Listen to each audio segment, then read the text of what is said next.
Hello, welcome back to House of R. I'm Joanna Robinson. Joining me today, is that blood gushing out of her toe shoes? It's Mallory Rubin.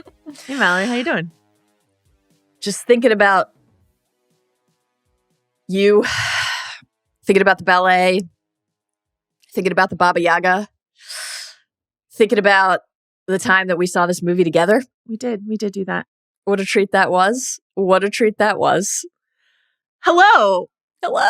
We're here to talk about the film Ballerina, which debuted this last weekend. Yeah. To moderate success. And we will talk about all of that. And it is part of course, the larger John Wick universe. So Mallory and I went to go see this movie together this weekend because I was in LA.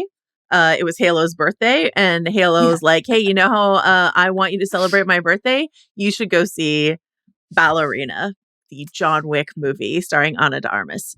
And see it we did. And so we thought we would chat about it for a little bit, chat about the John Wick franchise for a little bit, and just give you like a little action, bright and breezy action episode here at the top of the week. We've got some questions about Ballerina and John Wick that we thought we would ask each other and see if we have any answers for each other when it comes to that. Before we get into that. Yeah. Let's talk about programming reminders. Okay. Later this week, and it's very exciting. It's our summer hype meter. It's time for the summer hype meter. Mallory, are you excited? How hyped are you for the summer hype meter episode? I'm always hyped for a hype meter episode. I love a hype meter. I love a hype draft at the beginning of the year, despite consistently performing pretty poorly in them.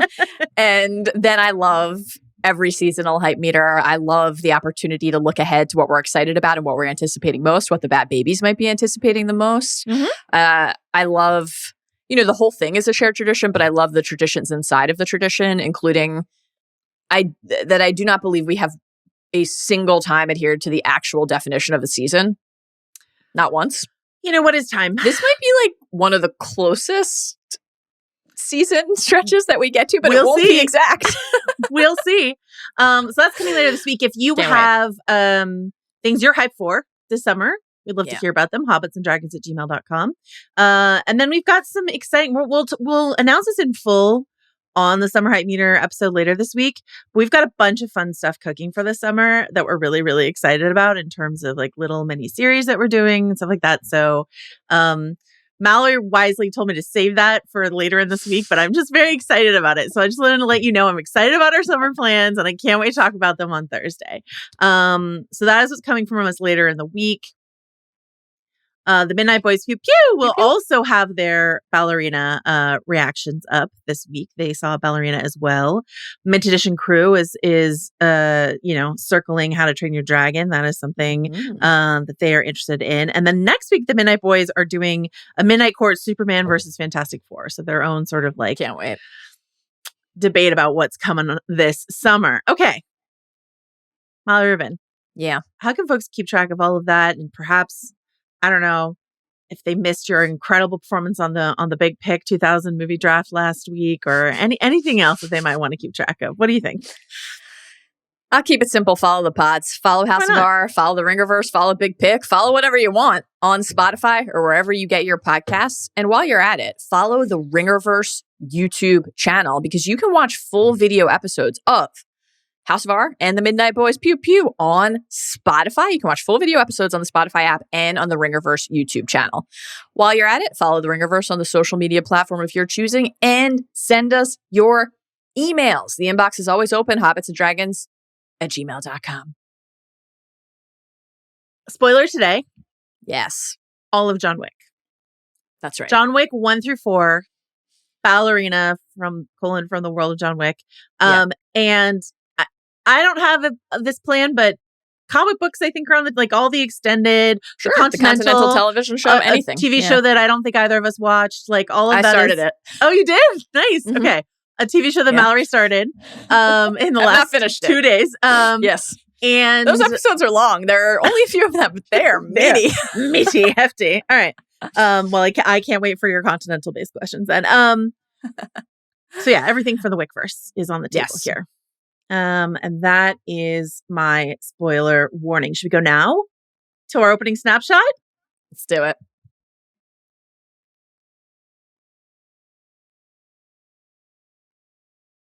I apologize. I mistitled this because I believe it is From the World of John Wick: Ballerina, not the other way around. A very, very easy to comprehend title for this film, starring Ana de Armas as Eve Macaro.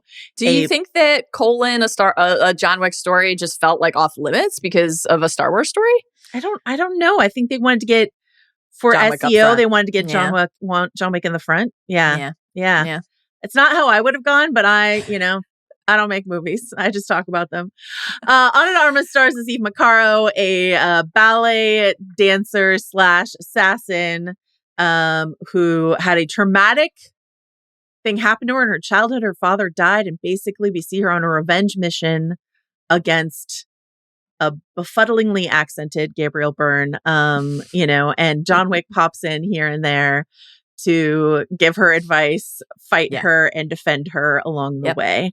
So that is what we were talking about here. We've got some characters we've seen before, including Angelica Houston as the director, Ian McShane as Winston Scott, the late, great Lance Reddick in his last on-screen performance, posthumously released. It was both wonderful to see him, and then just like, he's lovely in this movie. And it was, he's not in it much, but when he's there, it's great. And it just reminded me of what a loss it is. So great to see him. This film was directed by Len Wiseman, allegedly. Len Wiseman directed the best known for the Underworld franchise and for somehow managing to marry Kate Beckinsale after directing her in the Underworld franchise. Good job, Len.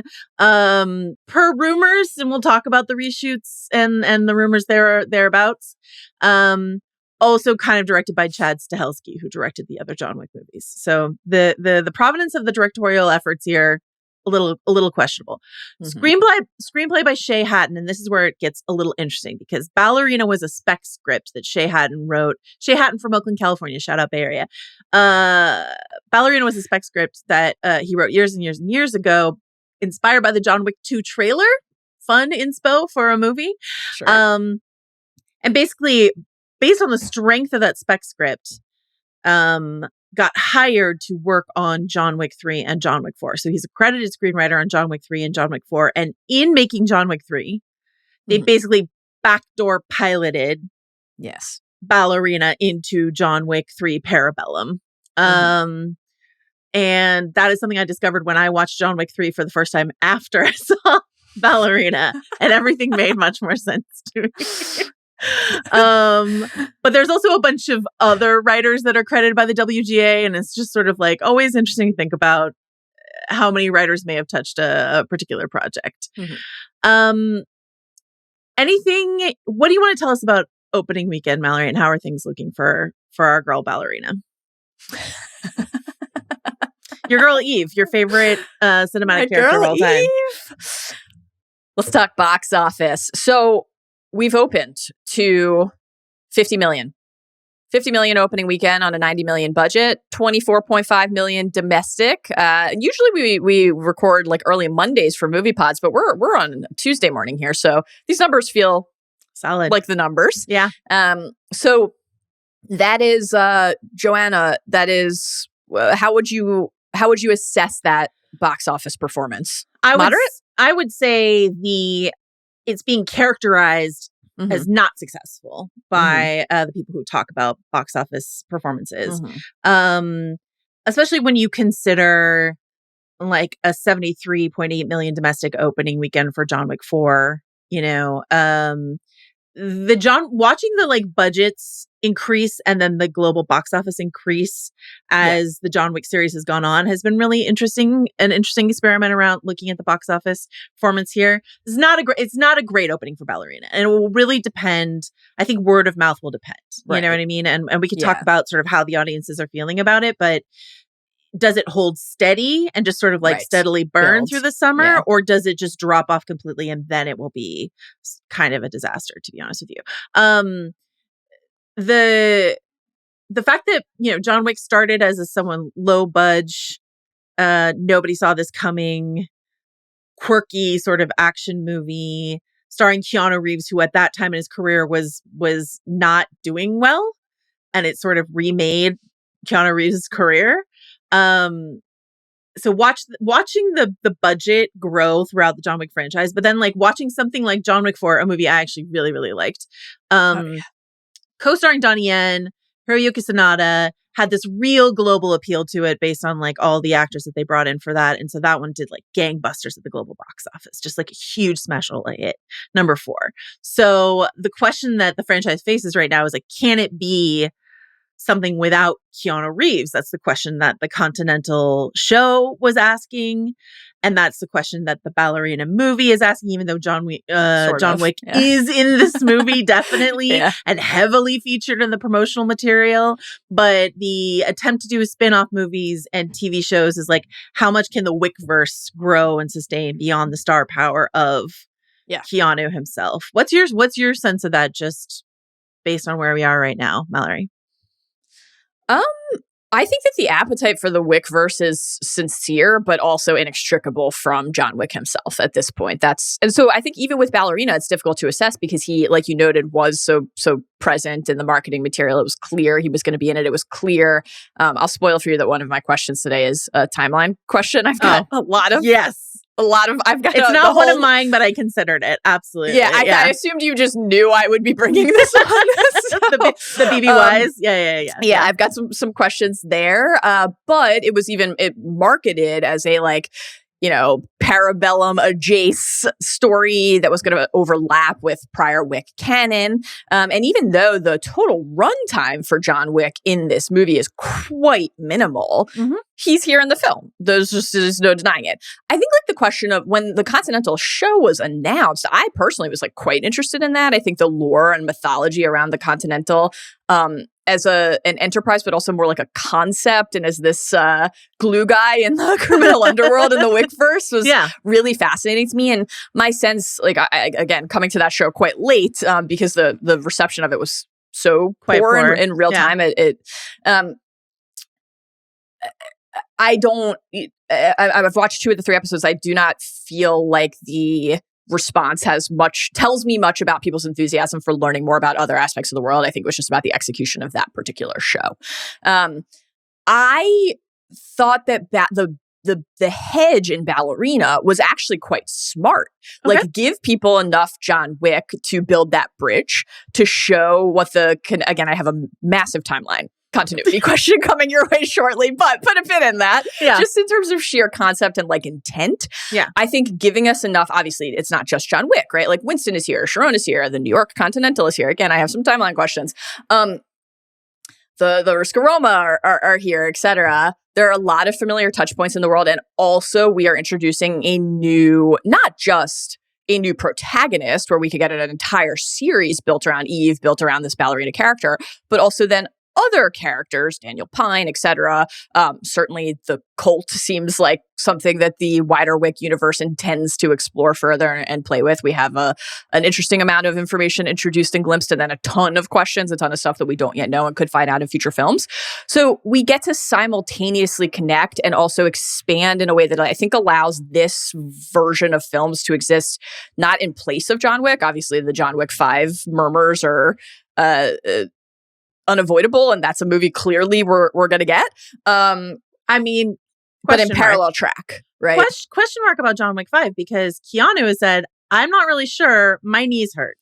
And my guy is 60. So he's like, I'm not really sure. They definitely want to make, Lionsgate is like, please, dear God, did you see the numbers on John Wick 4? We want to make John Wick 5. And Chad Stahelski has been like, we're working on the script. We're working on the script. We want to make it happen. But they can't make it without Keanu. No. Keanu, I think, is unsure whether or not he wants to make another John Wick movie. I'm going to call this a sure bet. If I were a gambler, which, let me be clear, I am not. I don't know how, and I don't understand it, and I won't be trying it.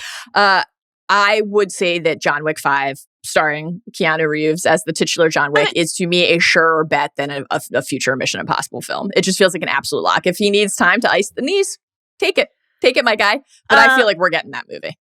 You could be right. Keanu has just made some interesting choice. His choices are not always as driven by the same things as other Hollywood choices, I would say. And so your average Hollywood star, I would say yes. Keanu is making Waiting for Godot with Alex Winters on Broadway next. You know what I mean? Like he's just making more interesting choices. So I would like to see a John Wick 5. Again, I really like John Wick 4. There's talk of like a Donnie Yen Kane spinoff. There's like all this stuff that they want to do. The thing that I think is tough about expanding the world of John Wick is the magic trick of the original John Wick and the franchise is Keanu, is the fact that Keanu himself can do so much of his own stunts, so many of his own stunts. He definitely has. I mean, I'm not here to discredit the stunt department on the John Wick movies. Obviously, they are booked and busy and working, but there are so many shots that you can tell it's actually Keanu there, and it brings a level of how is this happening to a human man? Now, there is like a Looney Tunes aspect. And we'll talk about, I had this sort of slated for our question section. We know that the John Wick universe is like bananas. Similar to the Fast and Furious universe, things happen to these allegedly human mortals that, John Wick falls off a building and like his multiple times back seemingly breaks on a balcony and then he's mostly fine. So, but you still see the cost of, there's so many sections of these movies, all of which the first 3 take place over the span of 1 week, where John Wick battered and bloodied is like limping and, so it's like the limp run is my favorite signature move. It's like a human man. It is Keanu himself often, though not always, obviously. And that's the pleasure. And that was like, we'll talk about our reactions to Ballerina, but that was one of my like main notes for Ballerina is like, it's a different prospect entirely with what we're seeing with Eve. It's a different thing. And it doesn't mean it's not something I'm interested in, but it's like sort of similar to watching Atomic Blonde, where of course Charlize had a stunt double. Every time she pulls up the like mask over her face, you're like, that's someone else. But that was a similar sort of like, because these are films made lovingly by stunt people, this is this human body, this movie star, this moment. And so, am I interested from an IP standpoint of developing this world? The Continental is so evocative. Yes, but I think you have to really execute on it if you don't have Keanu at the center of it, I guess is what I would say. Yeah, it's not, no doubt. He's the secret sauce in a way that is like simultaneously measurable and intangible and impossible to describe. I do think like, I love Ian McShane. He's just such a personal favorite that I'm always drawn to Winston. And again, that was part of why I was intrigued by the premise of the Continental show, more so than the execution of it. But young Winston, what a fascinating concept. I think the idea of like a Kane movie starring Donnie Yen is riveting to consider and would be awesome. And, we got again, we said spoilers for all the movies, but like the stinger at the end of chapter 4, I was like, now. I need it now. And the idea of getting that, maybe if we're so fortunate, should we be so blessed, getting John Wick chapter 5 one day and then continuing to, I think it's like a calibration thing because on the one hand, continuing to explore which figures, like central figures could approximate that like feeling and that energy without like diluting too heavily, where we're just introducing so many titular assassins that suddenly it's like, wait, but like the Baba Yaga was the Baba Yaga for a fucking reason and everyone knew it, is a really interesting challenge. And certainly particularly in the context of the IP era where the goal is always like more and more and more. It's going to be a fascinating one to watch. The response so far, sort of as we can measure it by these numbers that show up on these various websites, seems like critical response, not super great, not in the basement, but, sort of mixed. 75% on Rotten Tomatoes, 59% on Metacritic, which is not super great, but certainly better than the last time we checked on some of these numbers, which was like Captain America, Brave New World. But 93% audience on Rotten Tomatoes, 6.5 audience on Metacritic, which is actually like pretty good, and A- cinema score, which is just right on par with the other John Wick movies. So like audiences didn't turn out in droves to see it, but those who saw it seem to have had a pretty good time. Having fun at the movies. So, barring other things coming to steal our attention, this could have some legs on it. I will say that like a friend of mine, my book co-author Gavin Edwards, his son is like a huge cinephile, big picture fan, like all sorts of stuff like that. And he's like, we went to go see the movie together on Friday, and then he went again on Saturday, like right away, wanted to go back again. Love it. Gavin was mixed. His son was like all in. And so like, it's hard for me to tell which way this is going to go. Honestly, like I don't have a great picture of this. You and I were in the same movie theater watching this side by side. I got to hear you cackle every time I was having a blast. Someone turned to goo. Yeah. What's your sense, just sort of anecdotally talking to people and like based on the temp in our theater and stuff like that? I wonder if it was hard for you to get a gauge on other people's reactions just because I was cackling in your ear. So not that all. It was just on like very specific. It was grenade central. Grenade central based laughter. Cackling. Yeah. The signature move of exploding people by shoving grenades into their mouths really got me. I gotta say, I was having a good time. Genuinely a very high point in the movie. Very really fun. Yeah. It seemed like people in our theater were having fun. Obviously, whoops and cheers anytime John Wick appeared. And when there were like either particularly awe-inspiring action stretches and sequences where the choreography of a given set piece really got people, it seemed like people were quite rapt. The Frank's Hunting Lodge. May I be Frank? Frank's Hunting Lodge. That guy chuckled at that too, and then you made fun of me. No. The whole theater laughed at that. Laughed. The whole theater thought people that was really the funniest joke they've ever heard. That stretch. And then obviously there were other stretches where there's like the laughter at something you see in a John Wick movie that is like, it's the laughter of appreciation, right? It's like, I can't believe they just did that thing to that person's body in that way. The John Wick franchise is a franchise that will use a library book in this fashion kind of a thing. Right. So it seemed like people were having a blast. We went on a Saturday afternoon, so we were in a packed theater. Cool. It was popping. This is where I reveal to you something that you do not yet know.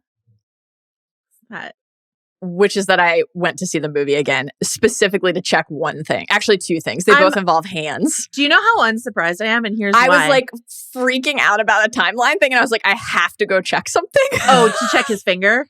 The two things, the director's hand, whether there were the scars from the blade of the director's hands. There aren't. Stay tuned for more thoughts on that.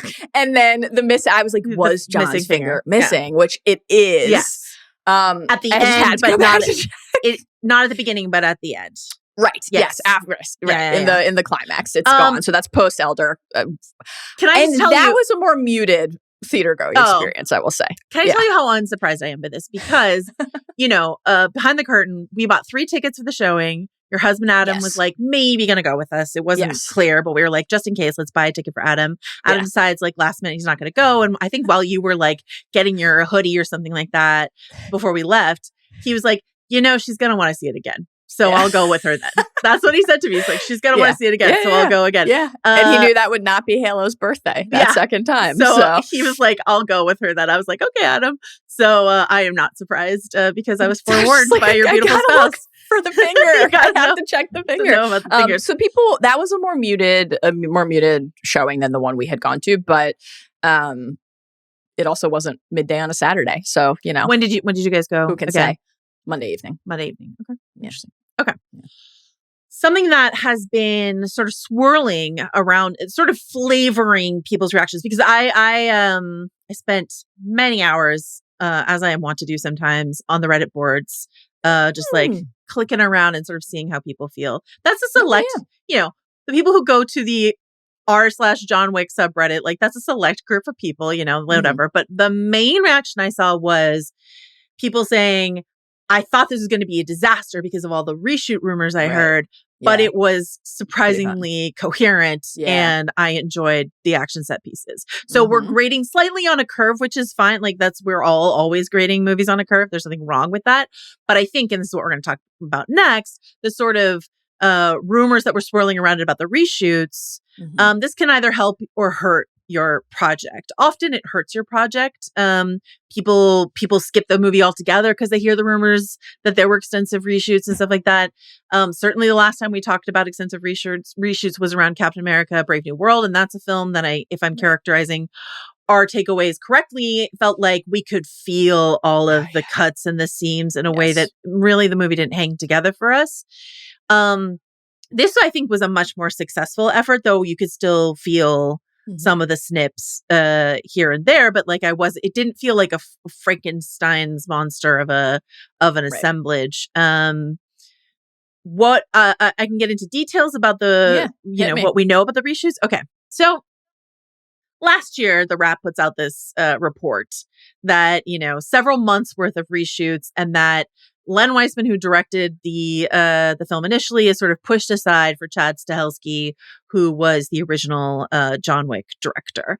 And Ian McShane gave an interview last year where he said, for the health of the franchise, that was his phrase, for the health of the franchise, they brought in Chad to do a bunch of reshoots. Now, both Chad and Len in the promo tour for this movie are telling a different story, which was it was a couple weeks. And when we showed the original cut to the studio, they loved it so much that they wanted to add things we had to cut from the script and give us more budget to do so, which does not feel true to me based on some things we know. Oh, man. First and foremost, I would say the biggest thing acting against this sort of we just added some whiz bang pop because the studio liked the movie so much. Yeah. David Castaneda. Whiz bang pop, is that the official subtitling description of what happens to the arm in the Hallstatt bar sequence?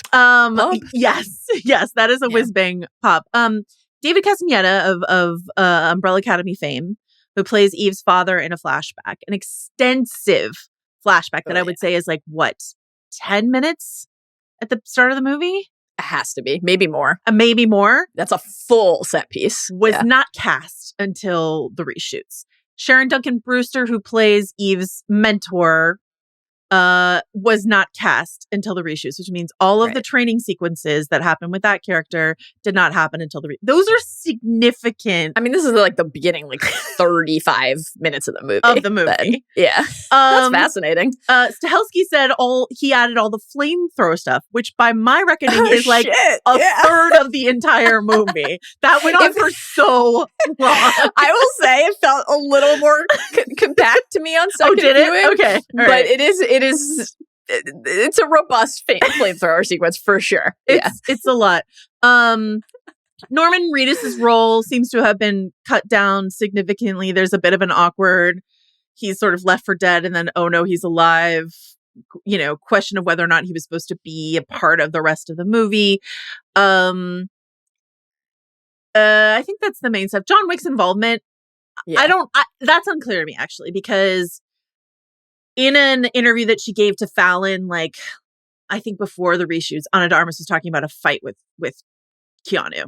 So I think I thought maybe that entire second appearance from John Wick was added. I think it was just maybe beefed up. So maybe some of the sniper stuff and all this other stuff that John does was beefed up. Maybe he maybe in the original cut he shows up, fights with her, and says, "You have until this time," right? And then, but we kept checking back in with him throughout that sequence, right? Where he is, as you noted, in the sniper position. So, there are a couple. We get the great, hey, he's just one man. How bad can it be? He obviously is going head to head with members of the cult at a certain point, but most of outside of the Eve John direct conflict down in the snow, he's on his own in a way that would be to borrow a Joeism, Gale in Jackson Hole, Wyoming-esque. Entirely possible that was filmed independent of every other part of that sequence. I still need to really get interesting full answer on that question. Anyway, all in good time. Let me just say this. Mm-hmm. Ian McShane, it's a crowded field of like performers who say things they shouldn't in interviews and then everybody else has to walk back. He is an all-timer on this front. Tits and Dragons? Ian Tits and Dragons is my single favorite. I'm not kidding. Is my single favorite thing anybody has said in response to getting in trouble for revealing something about their character they shouldn't. When Ian McShane came back after spoiling something from Thrones and then saying it's just Tits and Dragons. He's just my single favorite thing that's ever happened. Can we say what he spoiled, or do you feel like you should protect people who are watching Game of Thrones the first time? I mean, you might then have to come back if you say it and later in the pod. He spoiled the return of a character that was like supposed to be so secretive, and that was just an all-time Ian McShane moment. Great stuff. I was at a Stars at San Diego Comic-Con. Stars put on a party for their Ash versus the Evil Dead show and for American Gods. And so there was like a party with like the cast members. This is where I saw Bruce Campbell and Lucy Lawless, like these two absolute iconic titans who are like 9 feet tall, walk into a room. And I've never been like, I'm a tall person. I've never been like so dazzled by how tall and Adonis-like these two people were. But Ian McShane walked in and he was wearing a Hawaiian shirt that, I'm kid you not, and this was just a couple of years ago, like open down to his navel, unbuttoned, and just like all his chest was out. And it was like July in San Diego, so it was unseasonably warm. He's but an it icon. It was just like he walked in and we were just like, wow, Ian McShane, a legend. He says what he wants, he wears what he wants. He's Ian McShane. So yeah, genuinely aspirational. So I tend to believe him though. So for the health of the franchise, they brought Chad Stahelski in. Len and Chad can say whatever they want in the promo. I'm sure some of it's been overblown, but like there's some evidence that there's very significant reshoots were done here. Reshoots or no. Mallory, do you want to tell? I mean, you've already sort of. We know that you love a grinning and a mouth move. Do you want to share sort of like your main ballerina takes and feelings, and maybe where it sits in the larger Wickverse for you? I sure, yeah. I really had fun at the movie. Like first of all, it's always a treat for me to get to see something with you in person. What a thrill! What a joy! What a memory! I had a very large burrito. It was devastating to not witness Mallory consume 9 different snacks at the movie theater. A gigantic breakfast burrito that arrived very late. My whole schedule was thrown off. So no chicken tendies, no Sour Patch Kids. I did get the chicken tenders last night. I did go for the chicken tenders, Redemption the popcorn, tour. The cherry vanilla Coke from the We've Got 100 Flavors fountain. But I'm sorry that I didn't get to share that with you. I had fun. I definitely have some notes on the film and some questions on the film. It's part of why I'm very excited about the format that we've chosen for today's pod. I love the John Wick movies. Like, I love them. I think they're so fun to rewatch. My ranking, we were talking a little bit in real time about our ranking of the films. And then, like, I was kind of torn on the top, but rewatching it, I have the courage of my convictions. The 4th movie is my favorite John Wick movie. I really like it. It's not my favorite, but I really, really like it. I think it's like exceptionally good. So I would go 4, 1. Both of those I think are just unbelievable, like all-time action movies. And then, so they're in a tier, and my order inside that tier is 4 and 1. And then I would put 3 and 2 in a tier in that order, 3 and then 2. And then I would put Ballerina after that, which I think is okay. You know, it's not as good as the 4 John Wick movies. I don't think. It's not. But I still enjoyed it and had fun and would be interested in a sequel and like continuing to spend time with Eve / the cult, maybe. Learning more about Daniel Pine, my guy, Daryl Dixon, always a treat. What about you? I don't know. I felt like Norman Reedus felt like a non-entity to me inside of this movie. I know, that's why I'd like him to return and be more of an entity. Not the entity, not the entity. Be clear. Not the entity for Mission Impossible, but an entity. Norman Reedus, who plays the father of a young girl who he has like saved from this like we breed child assassins cults in Austria. Do you feel like he's only feeding her ice cream? It's a great question. It's a great question. I did enjoy Winston, like, ooh, sweet tooth. Yeah, he's got room service list, I think it's supposed to like give us a little hint that there's a child in so there, but I'm like, but for me, that was not a hint that there's a child because, as you know, I have a pint of ice cream every night before bed. So I was like, sounds like Daniel Fine and I would love to hang out. And, you know, we have plenty of adult figures in the Wickverse who have canonical sweet tooths, like the Marquis. Like, loved an apple tart, loved to heap sugar into his tiny little, was it an espresso or a tea? I can't say. I'm not sure. I don't recall. Okay. I think John Wick 1 exists on a different plane of like everything. It's just so economical, neat, tidy, surprising. I remember when it premiered at Fantastic Fest and everyone who saw it there was like, John Wick. And we were like, what are you talking about? Like, it came out of nowhere. And again, we were all like, Keanu, okay, sure. And it was just so surprising. The thing with the puppy was so surprising. It's just the Daisy stuff is too painful for me. It's like unbearable. Astounding to me. But I would put 4 next beneath it easily. And then having just seen 3 for the first time, 3 and then 2 is what I would say.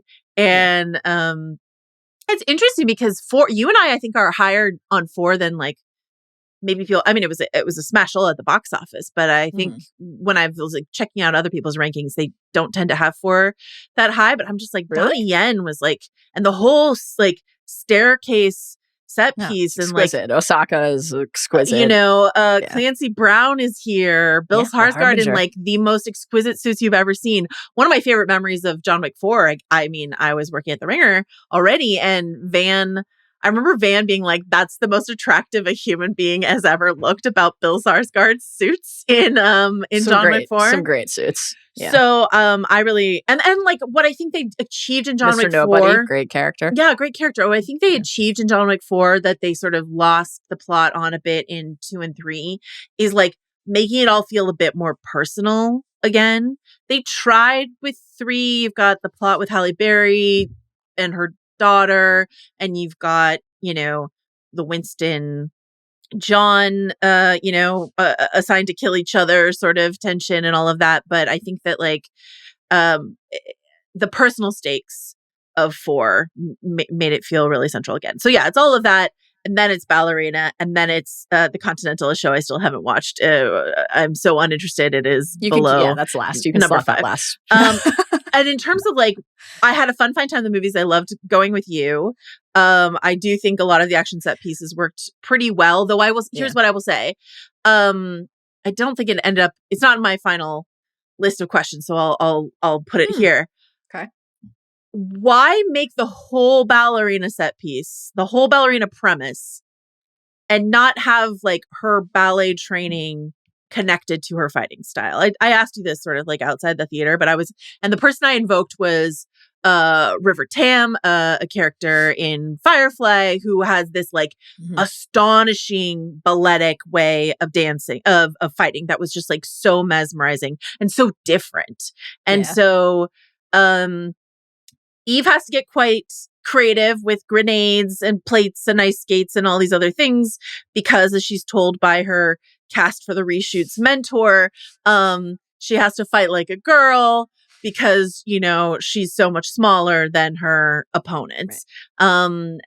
But I just wish that I had seen like that they had decided to go with like a sort of graceful, more dance-centric fighting style than what they wound up with, which was something in between. It was more like inventive, which is great. Yeah. But like she has to be MacGyver essentially and make weapons out of whatever she can find. But it's not the sort of like my body can take all the hits in the world bruiser approach of John Wick. And it's not the like sort of I'm an elegant, swirling, slicing menace that I would hope for something where they train these women to be ballerinas for why? I don't know.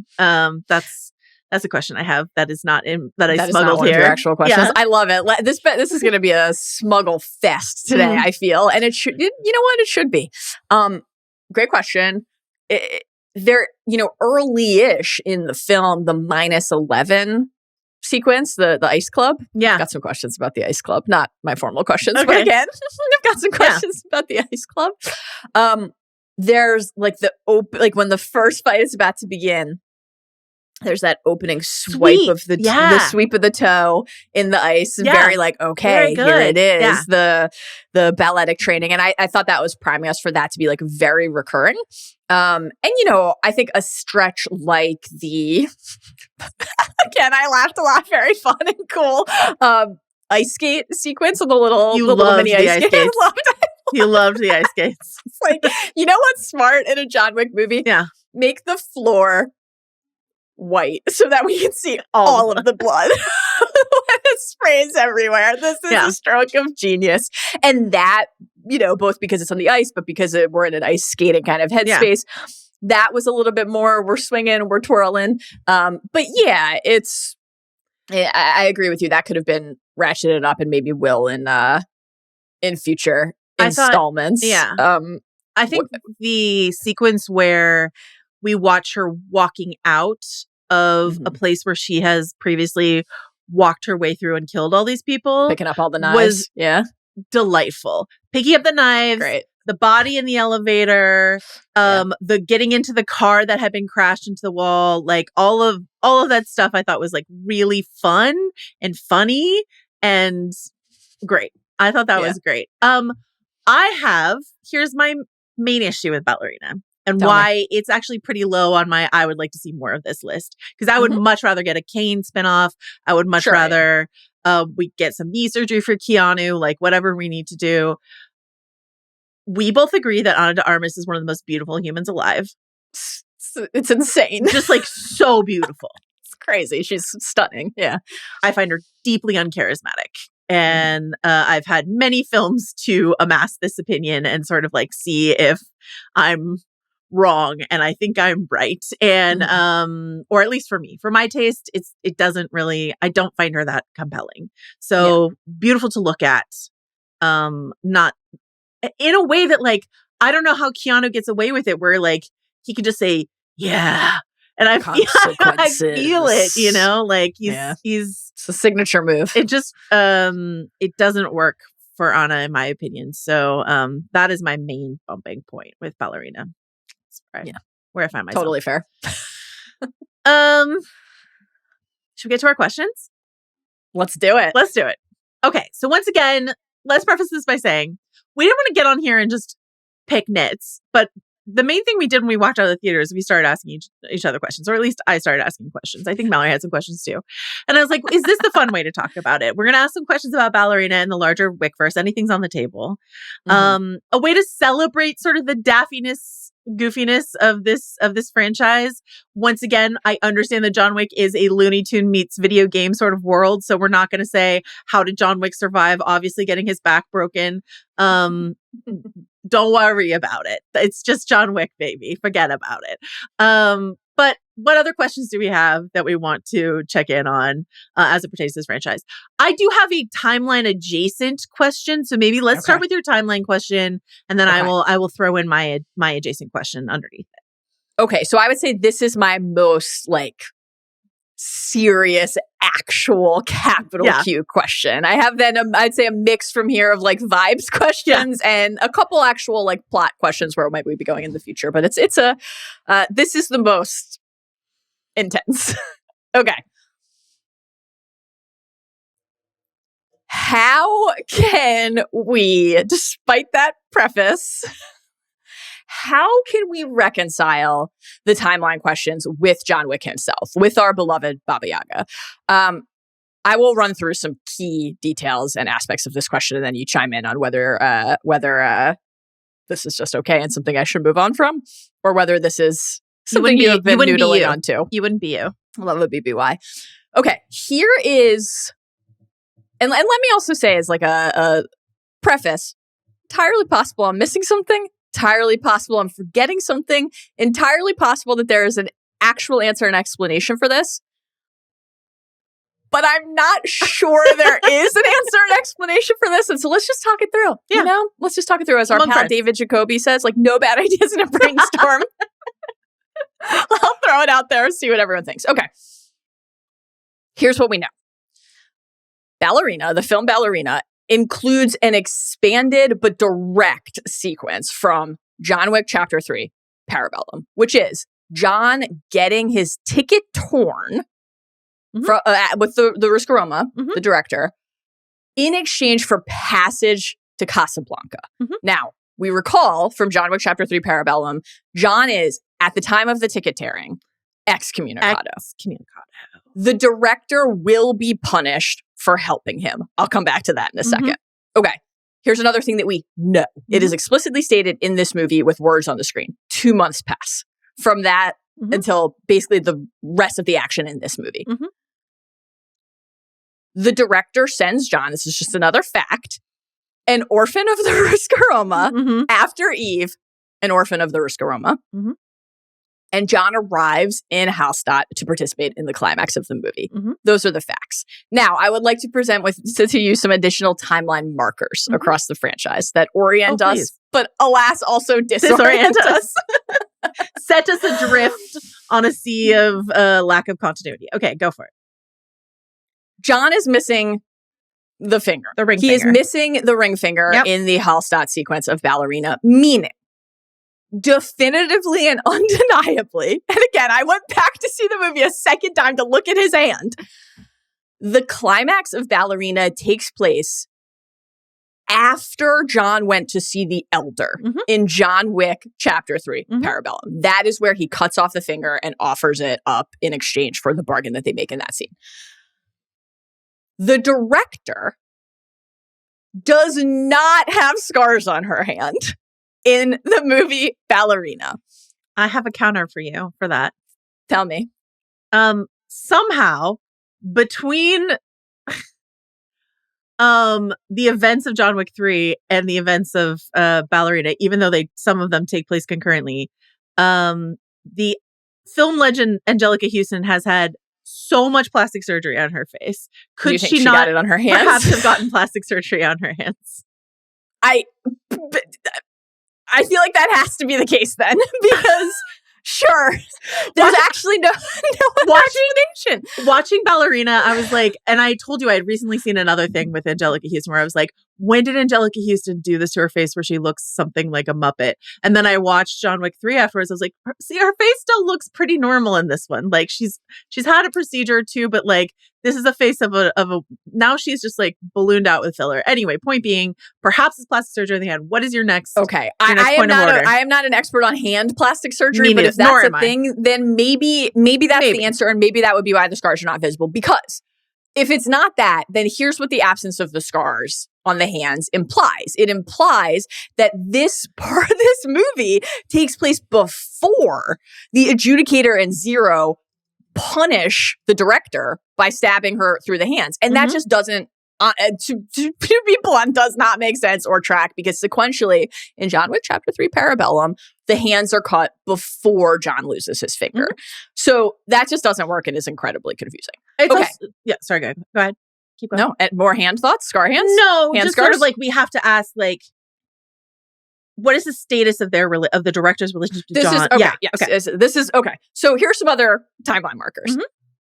This is a really big one, I think, in terms of placing the events of this movie in just a clear like parameter, and then we consider where the relationships are inside of that parameter. Exactly. The New York Continental is standing at the end. Again, spoilers for the other movies. The New York Continental is standing at the end of this film, meaning this all takes place before the Marquis blows up the New York Continental very early in Chapter 4. Similarly, our beloved Sharon is alive at the end of Ballerina, meaning, again, this all takes place before the Marquis kills him very early in Chapter 4. So I'm thrilled that John Wick is here, to be clear. I'm glad he's here, but this basically means it cannot take place pre-Elder visit in Chapter 3 because the finger's gone. It can't. After John cuts his finger off at the Elders, he goes back to New York under the Elders' orders to kill Winston. He battles Zero and Zero's students en route to the Continental, and then there's the whole sequence at the Continental at the end of the film, ending in, of course, Winston shooting him to appease the adjudicator, knowing John will survive, which he does. The Bowery King, shout out Manzukis, friend of the pod, friend of ours. TikTok man. John Wick. TikTok. Scoops him up, shelters John to heal. So, okay. then we ask, when could this have happened? When was there a day, half a day in that stretch where this could have happened? How do we make sense of it? Did he swing by Hallstatt before going back to New York? Which seems impossible. That's Keanu's answer in interviews.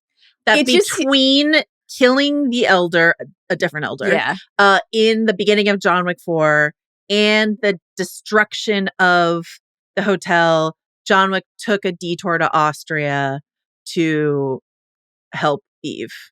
So, okay. That's just, sure. Doesn't make sense. I'm just saying Keanu's answer. It doesn't make sense to me, especially since I believe John Wick 4 takes place like 6 months after John Wick 3, whereas this is supposed to be only like 2 months after. He's the most wanted man in the world at this point. Yeah. The most wanted man in the world at this point. And the director, this is where that relationship question that you're noting really surfaces, because on the one hand, they have a long history. So it's totally plausible to me that like that history would be called upon. But post-ticket tearing, post-punishment from the high table, while John is the subject of this worldwide manhunt that will lead to the sequences in Osaka and beyond, she calls him up, risking future punishment after what just happened, and he says yes and goes to this setting where all of these people would then know where he was. Your hand plastic surgery is still healing. You don't want to get cut again, man. No, it just like clearly makes no sense. Here are my further John Wickian questions. Okay. Something I discovered on the John Wick subreddit is a very extensive post from someone who went through and figured out exactly how much time has passed in the John Wick franchise. And it stunned me to learn that the first 3 movies take place over 3 weeks. Yeah. I mean, that's stated by the adjudicator, right? In the, per weeks. Yeah. Movie. Yeah. That's insane to me. There's a lot of global travel for that to be the case. Does John Wick have a teleportation device? That's my first question. Because it's not just like, I'm a wanted man. How many passports do you have? Surely 1 million. How do you get in and out of various countries? But also, just time spent hopping around the globe. So are we teleporting? And I'm willing to accept it. If you reveal to me that in some slick, neon lit, gleaming, neo-futuristic building somewhere in New York, there's a teleportation device that John Wick uses to get around the world, I'll believe you. It's fine. Probably couldn't be using it when everyone was looking for him while he was excommunicado, though. Well, maybe they've got a funky one in the Bowery. Also, we're using flip phones and old computers, so they can't be hacked. Because that's the other thing. This is a question I was going to ask, but I didn't. But like this, so for that all to be true, 3 weeks, and then a couple months, and then it's John Wick 4, and then Ballerina just slips in sort of right in between the cracks of 3 and 4, allegedly, but it doesn't, but it does. That means it is 2014. Yeah. These movies all take place in 2014, maybe 2015 at the latest for John Wick 4. The cars have moved beyond the timeline of the film for sure. They've missed so much. Like there's so much they haven't experienced. Like Eve Macaro has like several Taylor Swift albums behind. Like, you know what I mean? There's just like a lot of real strong cultural connection that these characters don't have. I just thought that I would put that out there in the world. Also, not that I need to watch him do it, though maybe I would enjoy it. How many showers do you think John Wick has had over the course? How bad does John Wick smell over the course of these movies? That's a question. You know, we have a memorable shower scene so that we can really like linger on the back tat, which of course is back tat canon central to the new film. So good to have that context.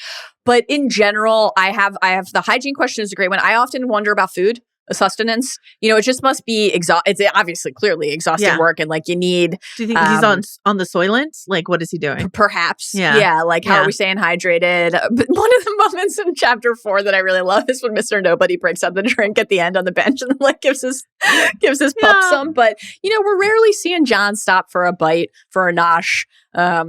And a beverage. So yeah, the travel question, that's part of why that ticket tearing passage sequence is so notable, is because it actually is like, I need you to help me get from place A to B, which is not something that most of the movies focus on at all. Yeah, he's just like bopping around. Yeah. On the travel front, we should just say quickly while we're raising just questions, you know, inquiring minds want to know, it's fine. Just fine. Questions. We merely have some questions. Anyone is like, oh, well, what about, could it have been when he was in Berlin in the fourth movie, because that's so close. And also, could it have been after his ticket was mended and, he needed to get the crest so that he could challenge the Marquis to the duel?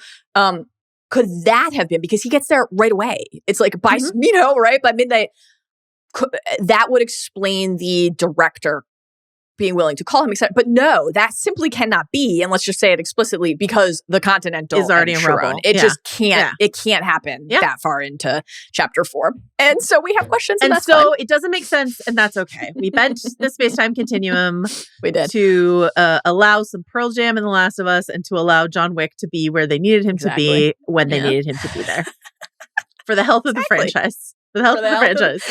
For the health of the franchise. Okay. Great stuff. Love it.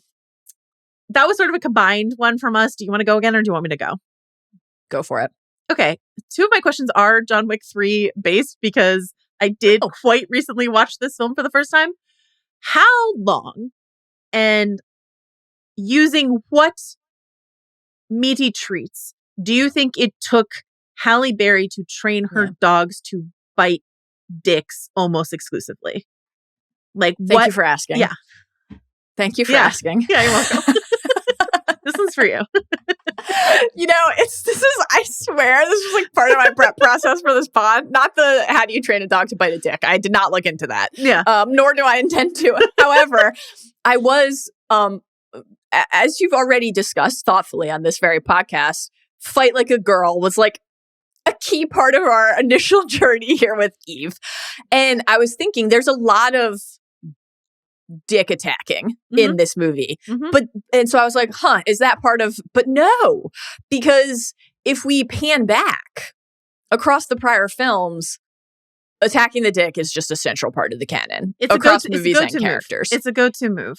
You've just noted that it's a big part of Sophia and her pups' the lives. Dog's Mr. Nobody's dog. The dog bites dicks and then she shoots him in the dick is my understanding. There's some shooting of the dick. There's some stabbing of the dick across the films.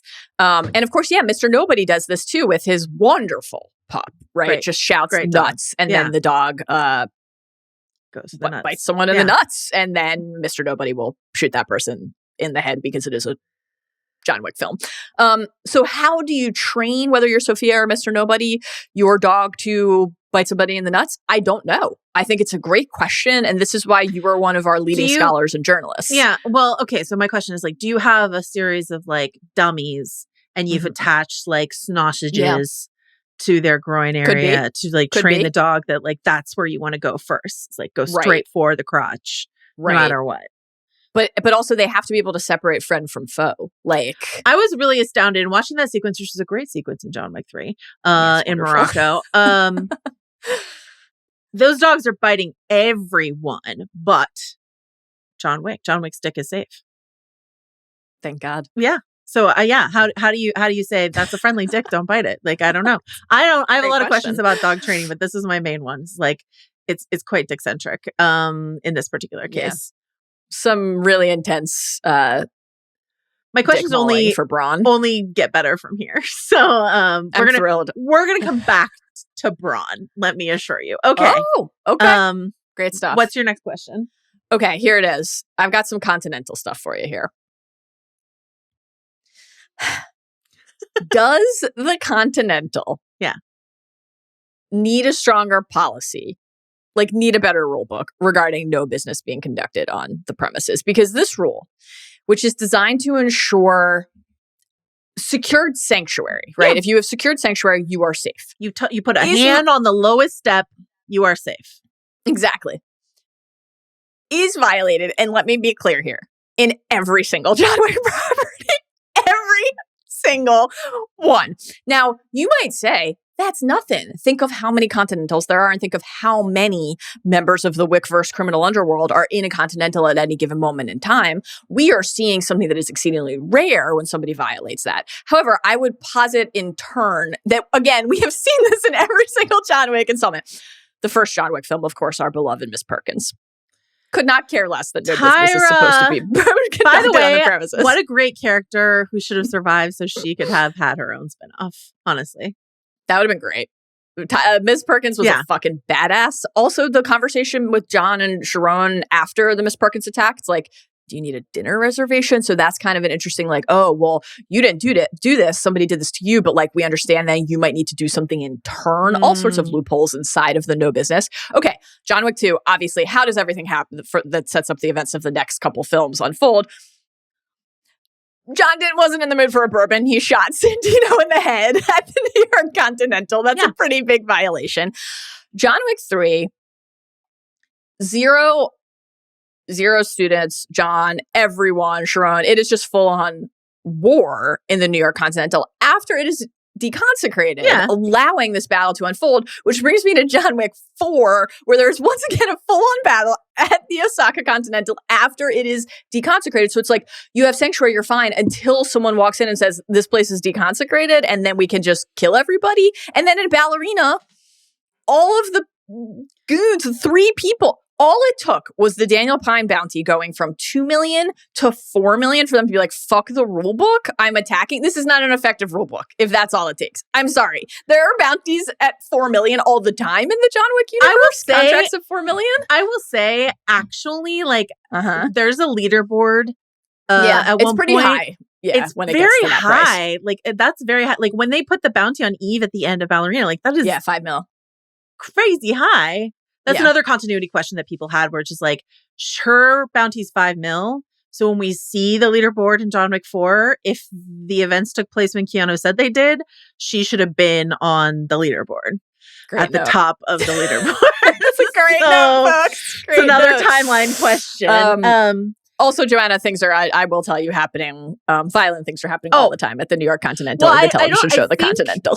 I think the 1970s Continental didn't have that rule yet, I think is the premise. There's rules. Like, it's still, there's a red light that can go on, but it's still, there's a violation happening of a code. As I've mentioned a few times, I have not seen this show, but that was like they need another rule book. They need another rule book. The deterrents are not working. I don't have a great answer for you for this, obviously. Like, quite clearly, you were right. Yeah. But also, I would say maybe strange and unusual shit happens when the Baba Yaga is in town. And so, like, maybe everything's fine until John Wick or Eve Macaro gets involved. And then shit goes crazy. So, I don't mind it. So, like, if one of them checks in, you should probably just check out. Yeah.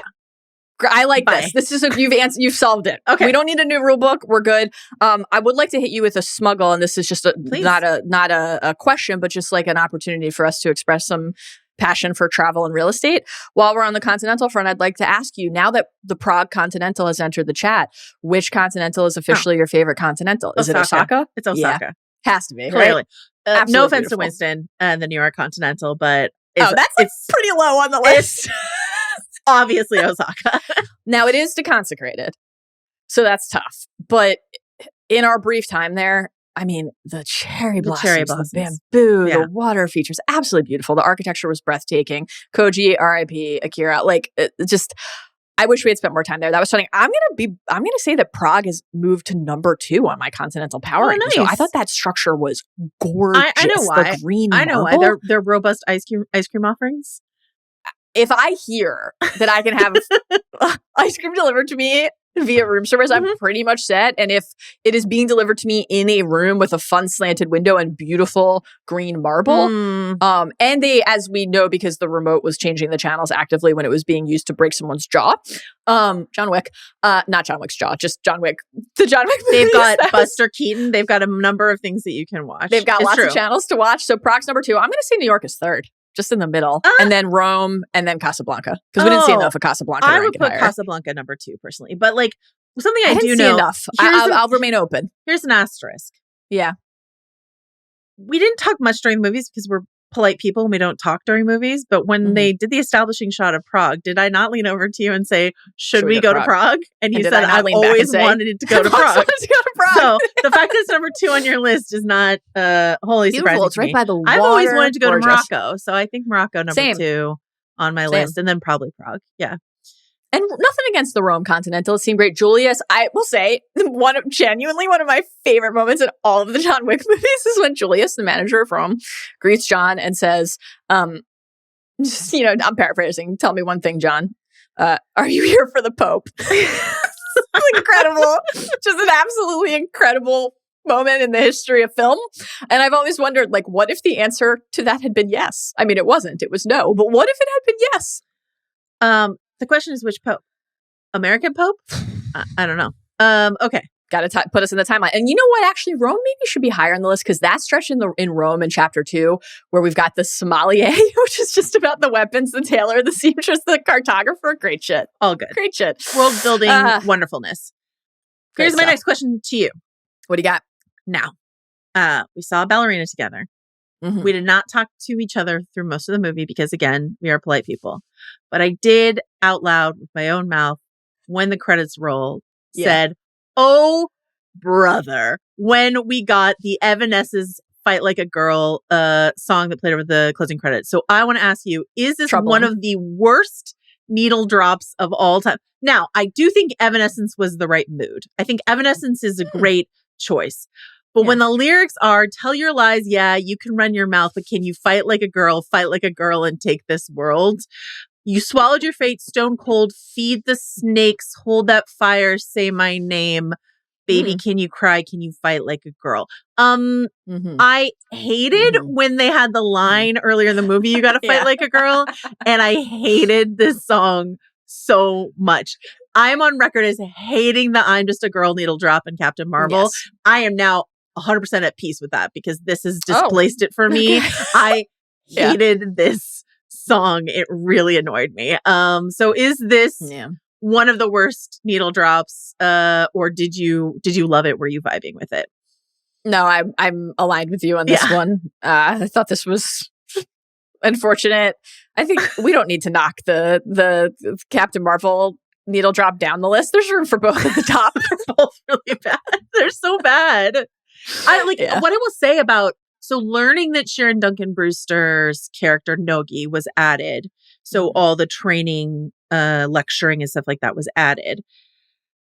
When we were watching that sequence in the movie, I was like, this all feels like it's in here to preempt any complaints online that she's a Mary Sue and she fights too well, or how can she go toe to toe with John Wick? We should say John Wick is like kind of toying with her. Like he's not trying, like he could easily take her. So that's not really a question. But like, I feel like nowadays in movies, whenever there's like a female protagonist who can fight, there's always, we got it in Last of Us. We have to see Ellie training before she hits the road. Like, we have to like see them training so that they're not like, how can Rey do that all of a sudden so far? So it's just like, it all felt very much that, but can you fight like a girl? It's just like, I think tough. The wrong note to hit at the end of this movie. So yeah.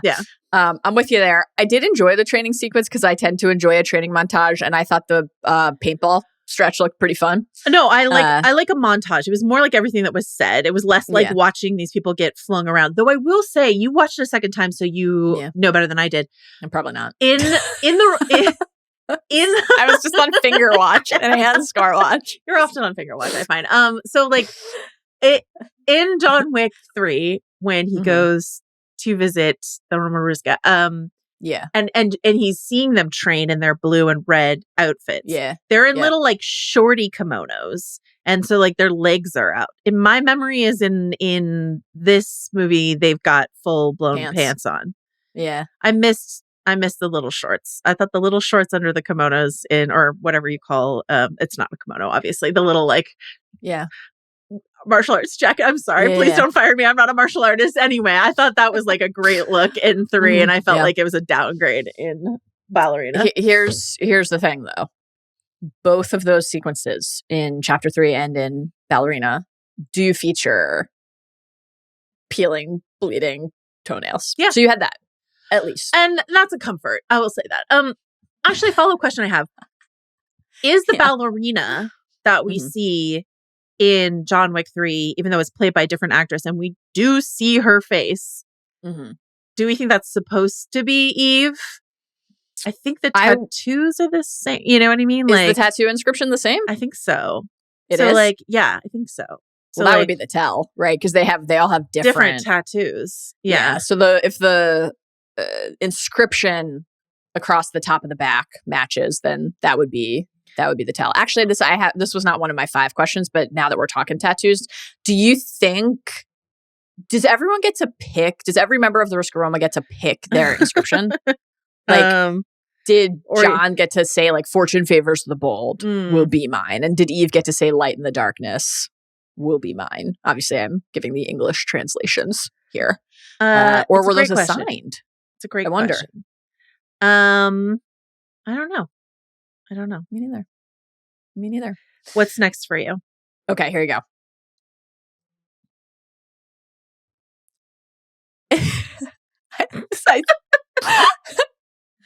How much of any given city or town in the Wickverse is made up of assassins? Like, this has always been a question of mine in the Wick 25%. I would say 25%. Easily. Minimum. Right? Like, yeah. So I would say in the New York stretches in particular, this is obviously always top of mind for us watching Wick films, particularly during the excommunicado stretch, of course, because basically anytime John goes anywhere, whether it's through a subway station or into a public library, there is an assassin waiting to attempt to execute the contract against him. Obviously, like something like the genius of the Bowery King operation is like this idea that they're hiding in plain sight. They're all around you. You don't even know the people you're not looking for. The people you're not paying attention to. Like they're also. By the way, not that I'm surprised. Jason's great in John Wick 3. Not that I'm surprised at all, but like he's the best. He's actually he should have had way more screen time. Yeah, he was but fantastic. Like there's the moment when the adjudicator like hands him her umbrella to like hold for them. Incredible moment, and he's just like, I guess. It's like it's a pretty great moment. Yeah.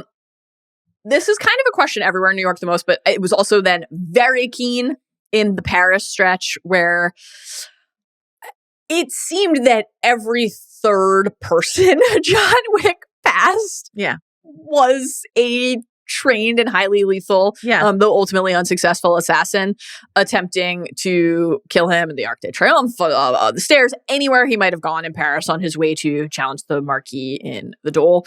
But despite this always having been a question, a full-on mountainside cult community where every single person who resides there, every single person, including the children, is trained to kill is just obviously like another level. I mean, the mom and daughter at the pub who leave, and then the mom grabs a shotgun, and you're like, oh, it's everyone. It's everyone. I know I believe you have some questions coming on the children later, and I do as well. So then it made me think, how many other murder village groups like this do we think there are, where just every single inhabitant of a town is a trained hitman? Now, and like the Chancellor's cult is described as in contact with, right? Like the Chancellor and the Director have met. There's a necessary truce between those organizations, like with the cult and the Ruska Roma, and like they're able to use the Continental. We learn that in the movie, but also they're described by Winston as like clearly separate, right? Not abiding, despite being able to use the Continental, by the polite rules of society, like everyone else. They don't follow rules, but we let them use our heavily rule enforced hotel. Yeah. Well, again, maybe this is part of why the rules are never adhered. It's just a note and they're free to take it or not. And then that made me wonder, like, I guess this is a smuggle question, but this is more just, I'm wondering if this will be clarified in future films. Like, is the cult under the table? Because kind of like everything is under the table, but also then it like doesn't I feel like they're at an adjacent table. And this is just like an uneasy truth. So not under the high table with I don't the 12 understand why we're so scared of them. Because like, no offense to Gabriel Byrne, but like John Wick makes like fairly easy, like, you know, he cuts through this town pretty quickly. Here's my Hallstatt question. Hallstatt, Austria is a real place. I actually answered my own question, but I'll just like spiral it down. At first, one of my questions was, do you think the Hallstatt Austria Tourism Board has a case to sue Lionsgate over the fact that they're idyllic and it looks beautiful, and the real Hallstatt Austria, that's what it looks. It's just gorgeous on a hill. It's beautiful. But in my in-depth research, aka looking up Hallstatt Austria on Wikipedia, I found not a commune for murder cults. I found that they're what is it? It's an area of over tourism, which means they have way more tourists than they can handle. So maybe they're like delighted to have a deterrence built in of like, we are the murder cult town from Ballerina.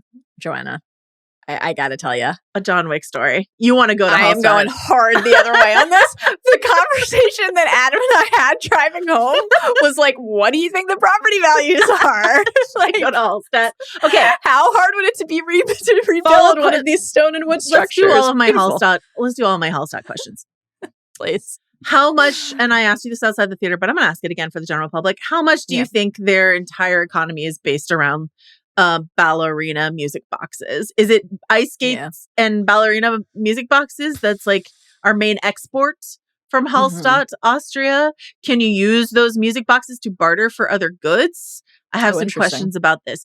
Also, and this is the main question. Eve leaves with Ella, Pine's daughter. Yes. Safe and sound. Don't worry. They are not going to turn you, small, adorable child, into a child assassin. Leaves town. As far as we know, she and John are just like, bye to Hallstatt.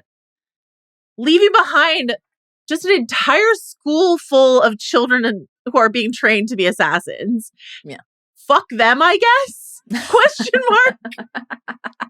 Okay. Their parents made their choices. I don't know. And they're all dead now. I don't know. So like, obviously, this could set us up to a Last of Us-esque like thing down the line of sort of like the children of Hallstatt rise up to take their revenge on the people who cut through their town those many years ago, perhaps.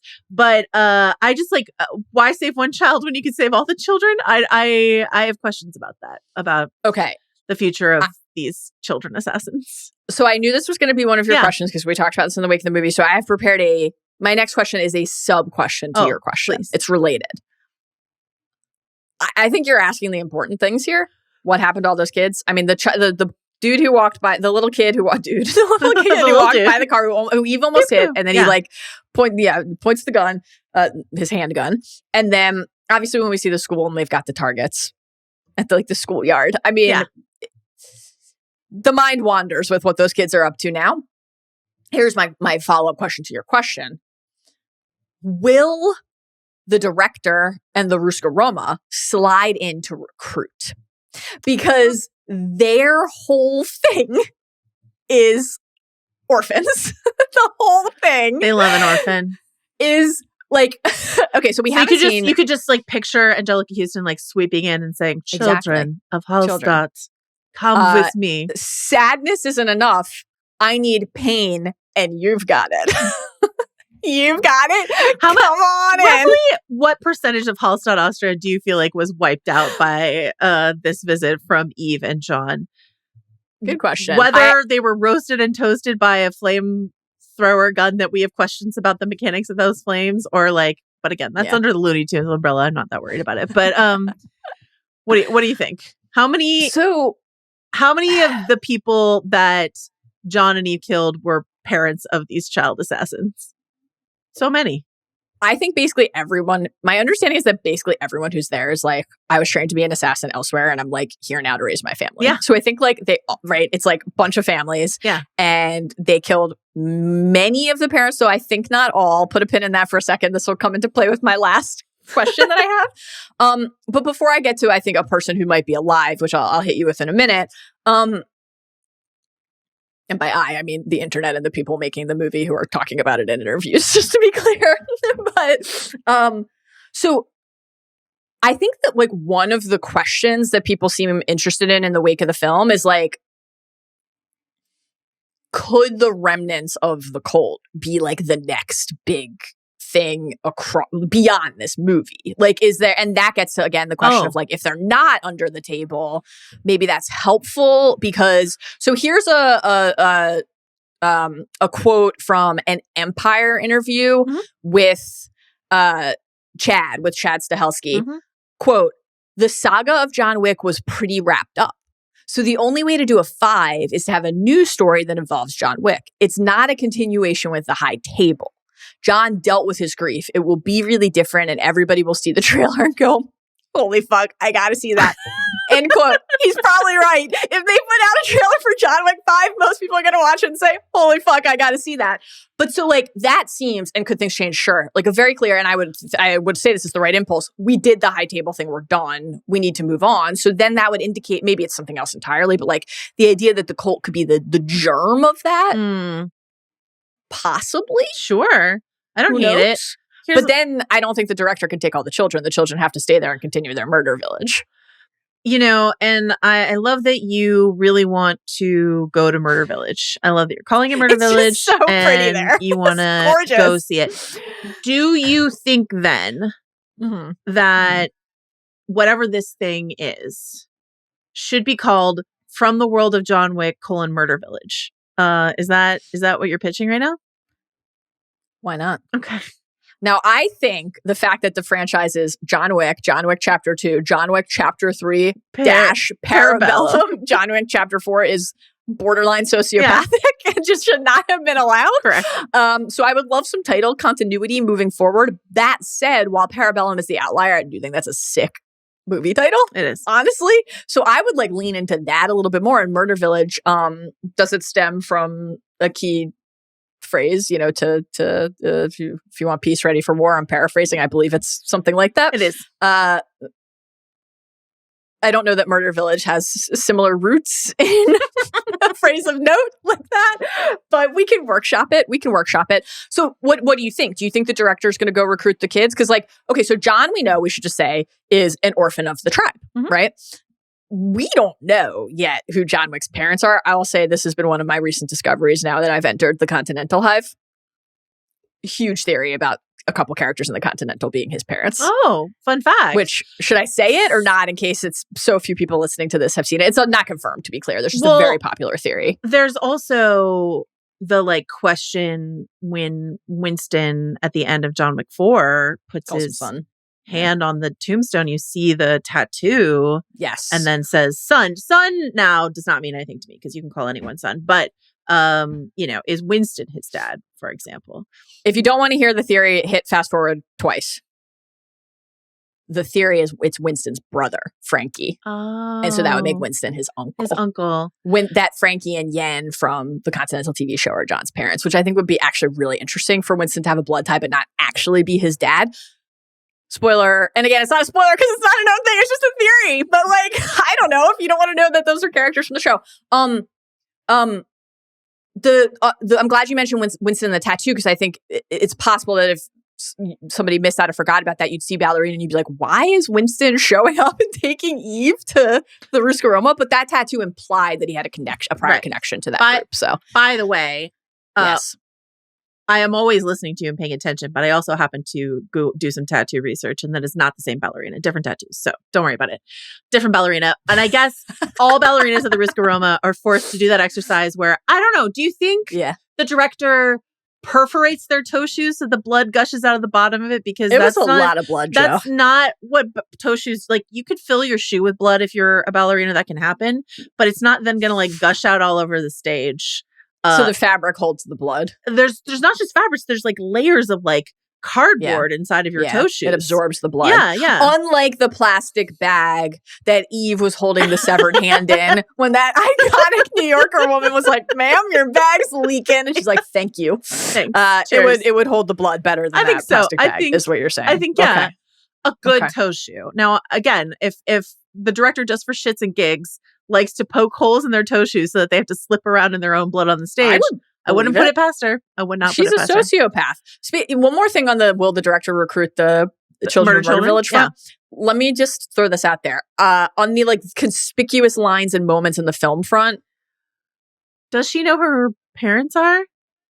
Well, she knows the location. I just thought they made such a point of her saying to the chancellor, well, I'll send someone, but you gotta tell me where you are. And don't worry, I'll do nothing with that information other than send this one helper here now. That's it. It's like, she knows where that place is. Yeah. Is she gonna do nothing with that? Seems unlikely. I like the idea of her child snatching. From the world of John Wick, child snatcher. Sounds great to me. I mean, it's their whole thing, recruiting the orphans and then being like, yeah, sorry, Tatiana had to go. She only had sadness. I need pain. wild stuff. But it's okay because now she's just a ballet dancer, and that seems like a better existence, to be honest with you. Okay. I mean, crushing it on the theater scene in New York. Here's my last question. Hit me.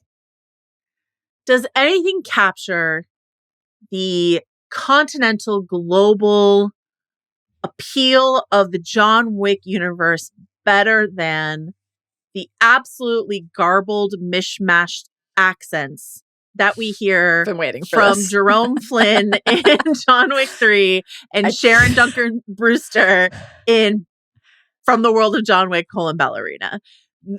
There's a lot of accent work happening. Gabriel Byrne is doing the shock of the century to me that you waited this long to go to Accent Corner. Gabriel is my last hurrah. Gabriel Byrne is doing his own very special thing in this movie. Don't worry about it. Mm-hmm, I actually really love Angelica Houston's cartoonish Natasha and Boris Russian accent. I think it's hilarious. I think it's great. Sharon Duncan Brewster is a very talented performer, is swinging all over the accent map inside of this. I don't know. They hired her and they're like, "You're from Africa." Actually, no. You're Russian now? I don't know what she was doing. And then Jerome Flynn, that's one of the worst accents I've ever heard in my entire life. I was looking up where this character is supposed to be from.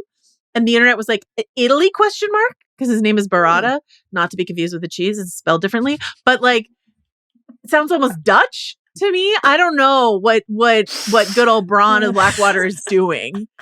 With his accent work in John Wick 3, but I was delighted when he got bit in the dick for the crimes against my ears. That was his accent. Yeah. So also for shooting a dog, but yes, and for the accent, equally heinous. Same level, honestly, of a violation. Yeah. Not to be confused with the cheese is going to stick with me for a while. Thank you for that. Incredible stuff. Oh man. The accents are a journey. I mean, even, going back, we love Alfie Allen. Going back to the first movie, there's some wandering accent work there for sure. I don't know what it is. There's something about a cartoonish Russian accent that I'm usually just that's fine. Whatever you're doing over there, that's vaguely Slavic. That's fine. But some of these other ones, I don't know. I love Alfie Allen and John Wick. I think he's great. Fantastic stuff. Would you ever go, I mentioned the clubs earlier, would you ever choose to go to -11, an ice club, instead of the Red Circle, a hot tub bathhouse club? It's definitely hot tub club over ice club. Though I've got the friends, ice club? I've got friends who love an ice situation. Because there's you can do various sauna treatments, and one of them is you can sit in an ice room.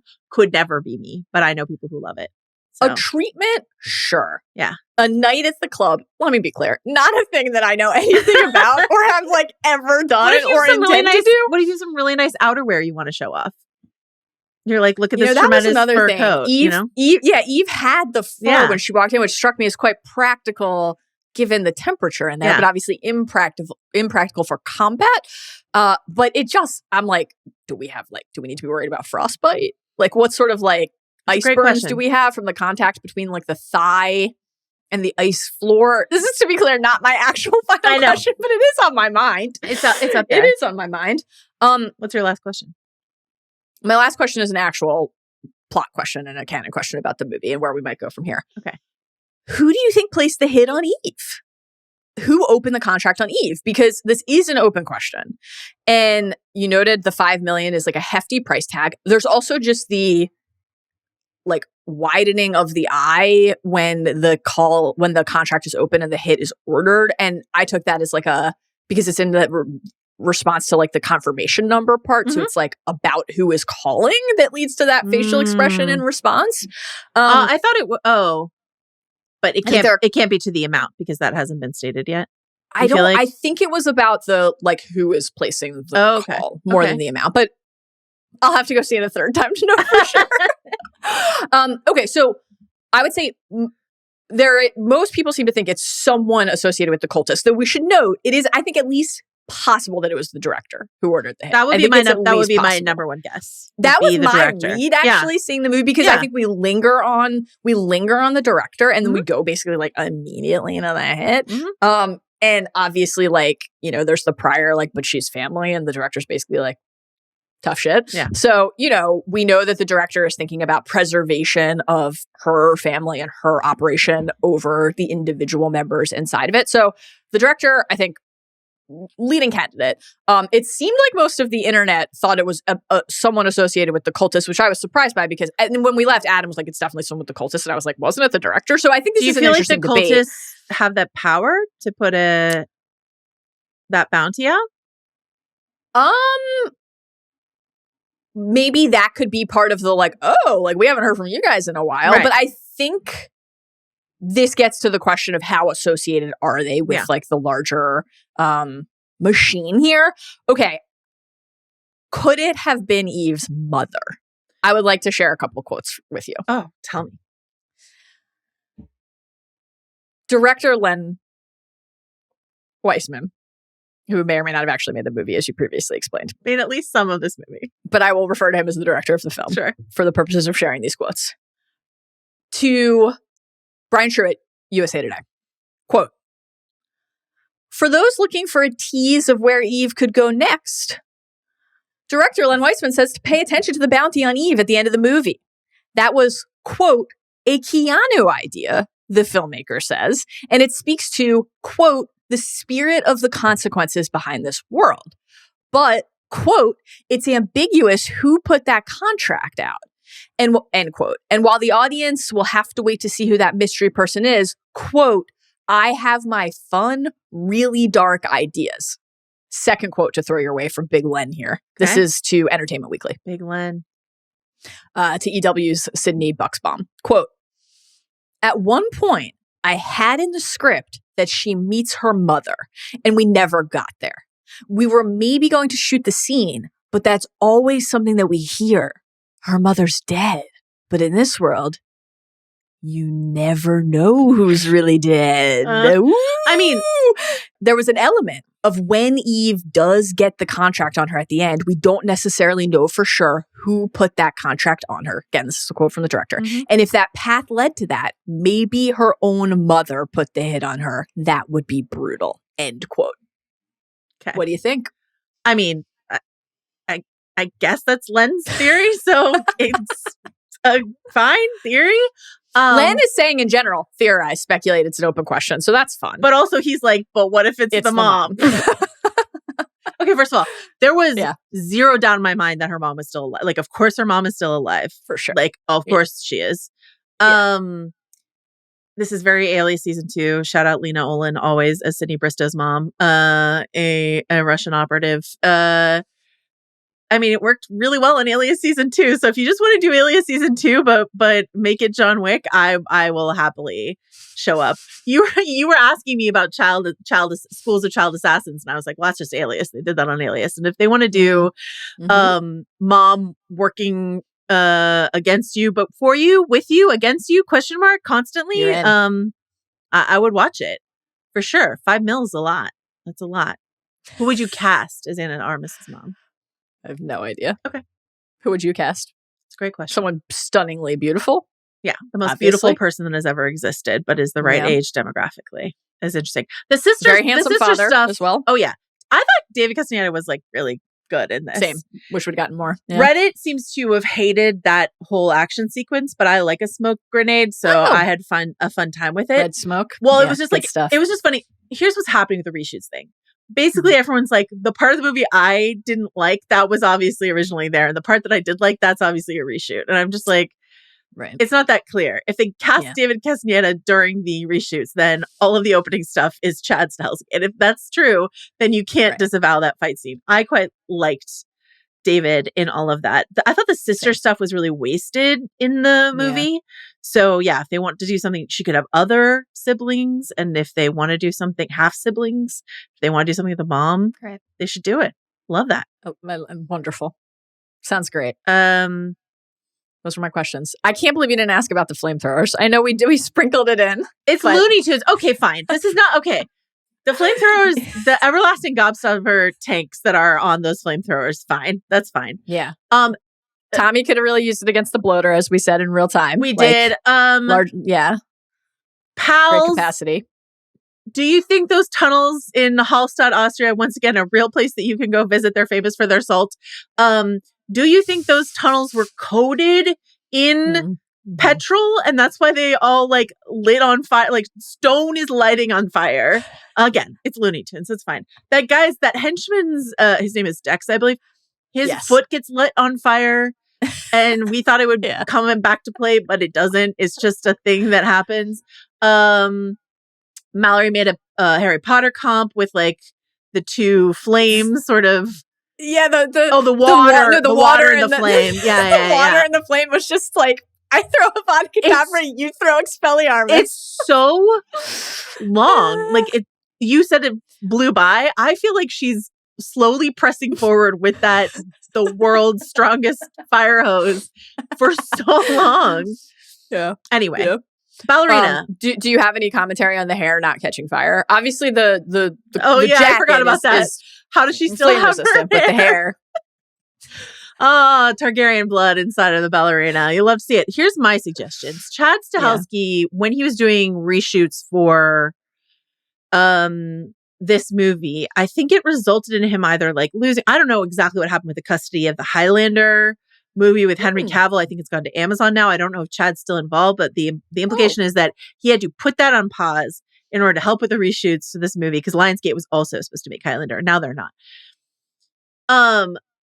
Do we think there's a way in which we could have a John Wick Highlander crossover? Because I would be quite excited. It's a real Alien versus Predator situation, and I would enjoy it. Great. So, what do you think the weapon of choice would be in that? Well, Highlander is always swords, so like we've got a lot of sword play across John Wick, but like not as much. It's not as much room for the grenade action. It's true.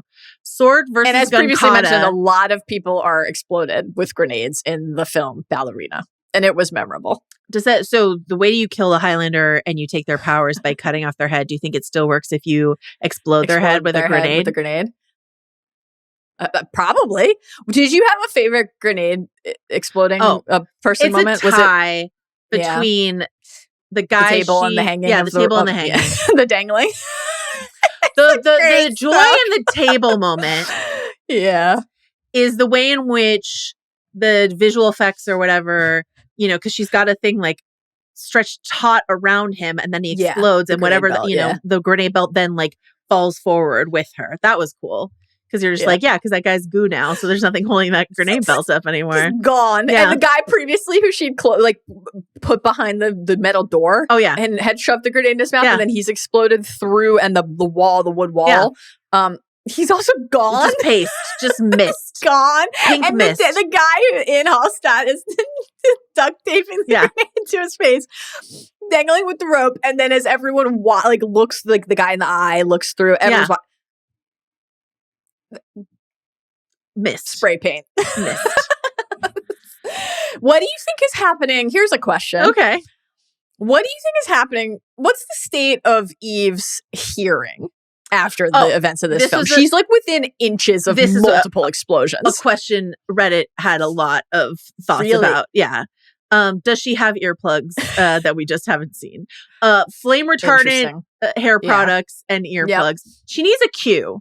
Like, I know that they have like Somalis and stuff like that, and I know they've got tailors and stuff like that, but I think they need more gadgets in the John Wickverse.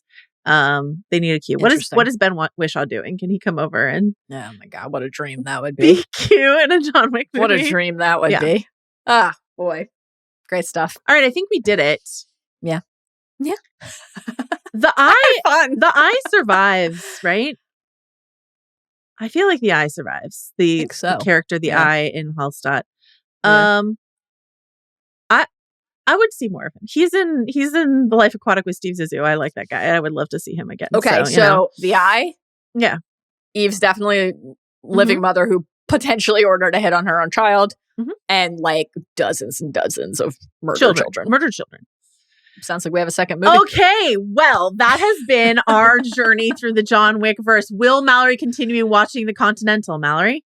Yeah, I've only got one. I mean, it's only 3 episodes. Again, each episode is the length of a movie, but I only have 1 of 3 left, so I will be finishing my journey. I can't say I recommend the show, which is unfortunate. Too bad. But There's some fun stuff in it. There is some fun stuff in it. Okay. And then also some stuff that is... If they did another season, is it one of those things like where you watch the first season and you're like, I could see the good show here. I would like this to get a second season because like they could really figure it out. Show there. Okay. Yeah. There was stuff to work with for sure. Overall grade, what's your final grade on Ballerina? Oh. We don't do grades, but like a letter grade. Like a letter grade. A letter grade on House of R. Let's see. So I would say that John Wick 4 and John Wick 1 are A pluses for me. Wow. Like A pluses. Okay. I would say that 3 is like an A minus and 2 is a B plus. Mm-hmm. So I will give Ballerina a B minus. It's a B minus. I'm somewhere on the border between B and B minus. It's a B minus. It's a B minus. B minus can be probably fun. B minus. And we had a fun time at the movies. Yeah. Mallory cackling around people turning into goo. Is it a great movie? No. Do I probably want to rewatch it? Not until there's the next one. But it is a movie we saw, and it is a movie that exists. Thank you to Mallory Rubin. Thank you to you.